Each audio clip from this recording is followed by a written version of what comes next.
right, let's get kicked off then. People can catch up when they join on, if they join in a couple of minutes late. So thank you very much for joining our breakout session today. Subject and topic for discussion today is scaling customer retention and growth. Something I think many companies across the portfolio and beyond are probably dealing with and perhaps struggling with at several levels. I'm thrilled to be joined by a set of people that I deeply respect and see as sort of luminaries and rock stars simply in this particular area. So maybe we could kick off with a quick intro. We'll do a quick roundtable intro and just get sort of a quick backdrop what you're doing, where you are right now. Maybe Jen, we could start with you. I'm just going in order of my video. Sure. Hi, everyone. My name is Jennifer Mahoney. I have been in and around customer success for over 20 years. I've started 3 customer success organizations in various sizes and scale, but really around around a startup organization in healthcare IT. And so happy to be with you all and looking forward to digging into some great topics today. Awesome. Great to have you, Jen. Thanks. Nish? Yeah. Hey, everyone. So I'm VP of Customer Success over at Postscript, SMS marketing for e-commerce businesses. Been in the Boston tech scene since 2003, most recently at Klaviyo, then Drift, and now Postscript. But excited to talk to you all today about customer success. Super. Thanks, Nish. Sansi, I see you next on my video. Hi, everyone. Good to see you all today. Your names. I'm Sensire. Let's see, I've been in customer success now for about 12 years. Very exciting. This is the second customer success organization that I've been growing, usually early to mid-stage companies. And right now I'm co-founder of a company called koala.io. We're an underscore portfolio company, and we're actually building customer success technology for customer success teams. So I feel like I'm just in an amazing place to be able to learn from you all, chat with you all, and use those insights as fodder for building better tech to serve your needs. Brilliant. Thanks, Sansi. So great to have you. And last but by no means least, Phil. Hi, everyone. Phil Pergola. I'm a VP of Customer Success at VMware. I've been around the Boston startup scene in the customer success world for almost 25 years. I joined VMware through the acquisition of a Boston-based startup company called Cloud Health, where I ran customer success. Prior to that, I built the customer success organization at another Boston company, Internoc. And earlier in my career, I built out at the time the client services organization and had many roles at a Boston startup named Blade Logic. It was part of the leadership team there. So super excited to be with everyone today. Awesome, Phil. Thanks. And just a quick intro to myself, John Purcell, Chief Product Officer at Do It International, global public cloud management and reseller company.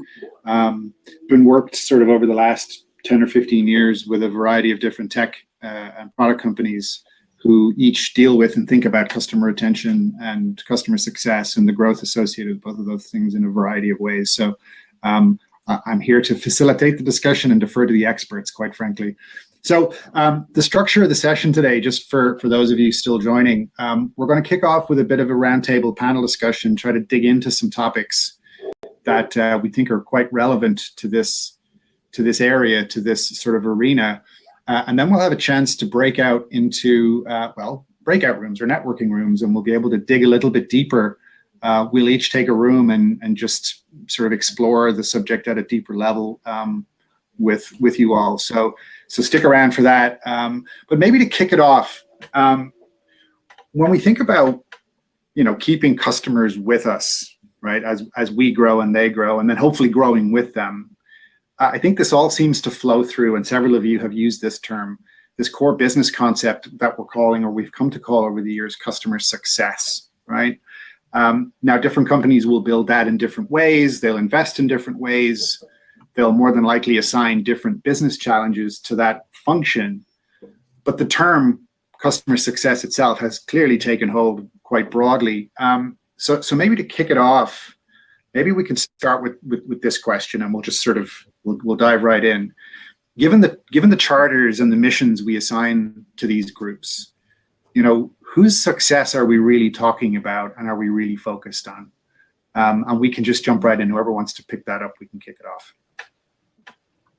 Yeah, I'll pick it up first. Happy to. I think that we have a way of complicating things quite often. I believe that customer success at its core is helping our customers understand exactly what they want to achieve with our products and services and helping them do just that. I know we weave a lot of things into that. There are metrics that we are tracking day to day. There are conversations that we're having that are important. There are ways that we want to make sure our technology is being leveraged. We are focused on expansion opportunities. Like, it gets very convoluted and complex. But if I believe we were to center ourselves around the most important thing, that's really understanding what are the critical goals that our customers have, what is the timeline they want to achieve them, and how do we ensure that our technology is helping them do just that? Yeah, and John, I think that's a great question, because I think different companies and different sizes of companies have defined it differently. And so when we think about success, some organizations create a sales function around that. And it really, I believe, comes from the face of what size organization are you in? What stage are you in? And if you're in an early stage, rocket ship growth company, you might be looking at that. If you have a stable product and you feel like you're at rocket growth, you could be at a sales type of CS role, but that might evolve over time as you scale, as the product becomes more complex. I think that there's definitely stages that you walk through as your business grows and scales to identify what that function is. Yeah, and I think building on the comments that have been made, for me, first, customer success is something that, everyone in the company needs to think about. So in that respect, like, everyone in the company needs to be in customer success. At points in time, companies invest in an organization called the Customer Success Organization. But regardless, I think it's all about making the customer successful. And for me, what that looks like is making sure the customer's getting a positive outcome from your technology, and they're having a good experience along the way. Because it's only when those two things come together that you truly have a customer that's going to continue to grow with you, and that's ultimately the critical thing. So I'm curious what everyone else thinks about this, because here's my hot take on it after seeing some customer success orgs. I feel like it is less about customer success these days and more about revenue success and organizational success. Because again, if I look at organization charters these days, it's all about customer first, right? But then if you look at the nuts and bolts, CMs are burnt out at many organizations trying to do too many things in order to, gross churn and net churn is number one for many SaaS companies. So curious to hear everyone's thoughts on that, because, I see it. I see it all over the place. Yeah. I think I feel like I've been part of several organizations where customer success brings a level of growth, right? There's going to be, if you're making customer successful in whatever their charter is, they'll expand through they'll branch off to other products. And so I think that leads leadership to say, well, if the growth is coming organically from this group of folks, how can we, build onto that and create this as a cost center, right, for our organization? And so I think that's been a natural progression in some of these customer success organizations from my experience. Mm-hmm. Where do you think, just picking up on some of those points, there was some sort of a common thread flowing through all of those answers, those thoughts. Where do you think this organization sits, or is there a, in the larger company context, is there a pattern there? Is that changing? I've been really excited to see the evolution, and Jennifer mentioned this earlier, and while she was chatting about how CS is continuously evolving, it does still feel like Wild Wild West. It seems like we started as our own little pod and then moved into potentially the sales organization. And now I see a trend of customer success teams rolling up to chief product officers, which I feel is very fascinating. And Phil, you already talked about this convergence of customer success and customer experience. A lot of times, some of us use those terms interchangeably, although they are different, but it speaks to the point of the fact that the customer success team is a part of the product In many cases, they are a big core part of the product, especially for early stage companies. So when we think about this evolution of CS and the potential for CS to roll up into product orgs or the head of product, I think that's pretty exciting. I don't know what chief customer officers think of that. I myself am a chief customer officer, so there might be a little bit of some territory issues, but I quite frankly think that it's pretty exciting and it can make sense for many different orgs. Yeah, I think a lot of it for me, John, comes down to, first and foremost, the culture of the organization, right? So you have organizations that are building a strong sales culture. They'll have a chief revenue officer, and ultimately customer success can play an important role as it relates to revenue. If you think about renewing contracts, if you think about minimizing churn, if you think about maximizing expansion and net retention, all of that contributes to the top line revenue number. So if you're a company that wakes up every day thinking about, what's my ARR growth, then you can, envision a scenario where, the customer success organization might roll up into the chief revenue officer. If you're a product-led growth company, right, and it's all about, creating an experience, right, and it's all about, how do you effectively onboard your customers? How do you effectively make sure those customers are adopting the technology? How do you expand from a bottoms-up perspective, the user base, right? All of that's part of the product experience, right? And you can envision a scenario like Sansi mentioned where, it could roll up into a product organization. If you're a company that obsesses around, your customer, right, then you're going to want a chief customer officer who reports directly, to the CEO, because they've got, an equal voice, and they hold the sales teams and the product teams accountable, to delivering outcomes and experience. And they've got an equal seat at the table, right? But you can envision, kind of based on your company, all three of those scenarios. And I've actually worked in companies that, have organized in all three of those ways, as a result of just from a top-down perspective, what's the priority, for the company and the leadership team. If you put this in the context of scale, what kind of recruiting pressure does that create, though? If what we're hearing and what it seems like we're agreed on is that it depends on what type of company you are, it depends what your important sort of stage is, it depends on what metrics you care about. We had a question from Andrew about metrics. How do you recruit or build a recruiting strategy when you're throwing a dart at a dartboard in some sense? Yeah, the whole 1 foot on land, 1 on sea. I mean, I think for many of us in CS, we feel the dichotomy of being having a nurturing type of role, guiding customers, and then also having the sales role, which can be incredibly powerful when you're close and have good relationships with your customer. And I think as far as metrics go, to Phil's point and to Jennifer's point already, it depends on the stage and I want to say vibe or really core goals of your organization. And what you're after. Are you a PLG play or you're more direct sales? And that's going to infer how you think about your metrics, of course. Of course, it depends type answer to your question. Yeah, and just to give an example kind of where the company that I'm at is, we've gone through a period of stabilization, right? But you have to give yourself a limit on that stabilization. And to your point about the product portion, that's key for any organization. Like, what stage is the product at? And so if the product isn't at a spot in the organization where customer success can, rely on capability of the product to sell itself, right? Then there's an aspect of the CS organization that needs to fill that gap. And so I think it's really important once that window of stabilization kind of comes to an end, you have to turn around and say, from a staffing perspective, you've hired a stabilization group of CS managers, right? Folks that are focused on making sure customers are happy with the product and driving product to fix the things that are inept or not working. And so then you come to a stage where you're kind of shifting the person that you've hired into more of a growth mindset. So it can get complicated as you hire and as you scale as an organization, because these folks, relatively, they can't be one size fits all, right? So as you're hiring, you're shifting your thoughts around how you're hiring these folks as your organization grows. Yeah, 2 things.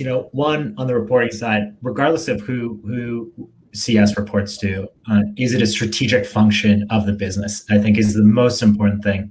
I think where organizations go wrong is siloing a CS org and focusing on one particular thing, but not weaving it into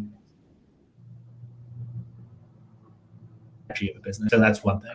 And then the hiring part of it, I'd like to challenge some of the Gainsight stuff out there and the mentality of, hey, the first CSM needs to be a firefighter, needs to do all the things. I think what you're saying there is actually moving away from a strategic role and saying, hey, listen, this is how it's going to be. And you kind of set that tone early on. If you're like, oh, first one's going to be a firefighter, I think do the opposite. Take some shortcuts here and just skip a few steps and say, listen, let's focus on what parts of the business need the most help, whether that's onboarding or whether that's technical resources, whether that's support, and then focus people on it, right? I think like what I've seen time and time again is that you have one or two CSMs, especially early stage, doing so many things, and then you kind of set the tone for months in the future. Yeah, Nish, I think you're onto something. I think that you need to have a clear understanding of what you're looking to get out of your investments in customer success, right? So, for me, I always ask customer success leaders, like, if you had to pick one, adoption, which for me would also include onboarding, expansion, or retention. If you had to pick one, what's the primary thing that you want to get out of your customer success organization? And I think, John, then tying that back to recruit, because if you're recruiting someone who's going to focus on onboarding and driving adoption, that's a very different skill set than someone who's going to drive expansion, right? Or if you have a complex renewal process and you're going to be negotiating, renewals, that's a different skill set than someone who is a solution expert, right? If you're looking for your customer success team to be an extension of the support team, that's a different skill set than someone who would negotiate expansion opportunity, right? So, and so you just really have to understand what is it that you're looking to get out of your success team. And there's a next level of down, right? Just like under adoption, there could be support, there could be onboarding, there could be feature adoption. Under expansion, there could be upsells versus cross sells, right? So you got to kind of get to that next level of detail, and then that's going to dictate when you recruit what kind of skill set, right? And early on, you might need someone, people who can wear multiple hats early on, right? They're not firefighters. Maybe they wear multiple hats, and over time you specialize. And Phil, to add to that, segmenting the customer base is, I think, ridiculously important because different customers, let's just take, the usual SMB mid-market enterprise. Bigger customers are going to require a different skill set, a different touch, a different service level. And doing that early is going to help you later because if early you don't do that and later you're going to have to split things up, it's sometimes too late. You've already churned a lot of customers who could have used that extra service. Yeah. Maybe just we're going to break out in a moment or two, but before we do, let's pick up. Maybe we'll just do a quick roundtable on this. We'll pick up Andrew's question about metrics or success metrics in success, right? Given where each of the groups that you're currently working with and the stage of the business you're at, can you just maybe mention one or two sort of key metrics that you would use to define the success of the people in your organizations, and then connect that to the stage of the business so we can visualize sort of where that represents, what stage of scale that represents? I'm happy to jump in. I think you guys correct me if you feel I'm wrong, but for any stage, net dollar retention, regardless of early, mid, later, is something that any CS leader and CEO, founder, frankly, is going to be focused on. At the end of the day, that's a killer metric. Yeah, building on that, I think as a financial metric, that is the number one metric I've used, even at kind of earlier stage. How much growth are we driving out of our install base? There's secondary financial metrics, like gross churn as an example, or even looking at like your unit churn. But I agree with Santi, that is the number one financial metric that I would look at for customer success. I think there are other metrics, non-financial metrics. Some companies look at, some measure of the health of the customer. Some companies look at, advocacy, NPS is, probably the most common metric you see there. But if I had to pick one metric, I would pick net retention. Yeah, overall advice is definitely gross dollar, net dollar, but then keep it simple with some of the leading indicators that you look at. I think the mistake I've made in the past is, hey, look, here are like 5 other product level metrics to focus on. But if expansion is the most important driver of your business, focus your CSMs on expansion. If it is something in the product that is a leading indicator for future success, like focus on that one thing and get everyone rallied around that and build the muscle of moving from X to Y on metrics. Yeah, and where I'm at right now, one of the biggest metrics, we look at retention's obviously number one, but product utilization is definitely, for where I am right now, is number 2, and how we're building that utilization out. We're a very metrics-driven organization, so giving a customer baseline and then driving on that and building on utilization is a measurement that we use regularly. Fantastic. That's some really good insight. So at this point in the session, we'll maybe pick this conversation up and continue it in a series of breakout rooms. So